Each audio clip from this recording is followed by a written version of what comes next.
ఇది ముందు వీడియోకి అయితే కంటిన్యూయేషన్. ఇంకా మేమైతే లింగంపేటకి అయితే వెళ్ళాము. అక్కడ పోలీస్ స్టేషన్ మొత్తం చూసుకొని ఊళ్ళోకి అయితే వెళ్తున్నాము. అసలు చాలా చేంజ్ అయిపోయింది, చాలా డెవలప్ అయిపోయిందండి. మేము ఉండేటప్పుడు అయితే మొత్తము మర్రి చెట్లు ఉండేది. అసలు ఇక్కడ అన్ని బిల్డింగ్స్ అయిపోయాయి. ఇలా చూస్తూ చూస్తూ ముందుకు వెళ్తూ ఉంటే నేను చదువుకున్న స్కూల్ అయితే వచ్చేసింది. 5th class private school, Telugu medium. కొంచెం ముందుకు పోతే నేను చదువుకున్న government school 9th and 10th అక్కడనే ఫినిష్ చేసుకున్నాను. ఈ స్కూల్ని చూస్తే చాలా చాలా హ్యాపీగా అనిపించింది. అసలు అన్ని మెమరీస్ అయితే గుర్తుకొచ్చాయి. అందరూ పూర్వ విద్యార్థుల ఆత్మీయత సమ్మేళన అంటూ గెట్ టుగెదర్స్ చేసుకుంటున్నారు కదా. నాకు అలాంటి అదృష్టం అయితే లేదు.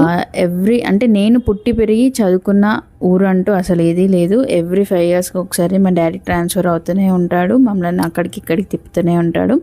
అలాంటి మెమరీస్ అయితే నాకు ఏదీ లేదు. సో ఈ విలేజ్ ఒకటి నాకు ఎప్పటికీ గుర్తుకుండిపోయే విలేజ్ ఇది. వీడియో నచ్చితే లైక్తో పాటు సబ్స్క్రైబ్ చేసుకోవడం మర్చిపోకండి.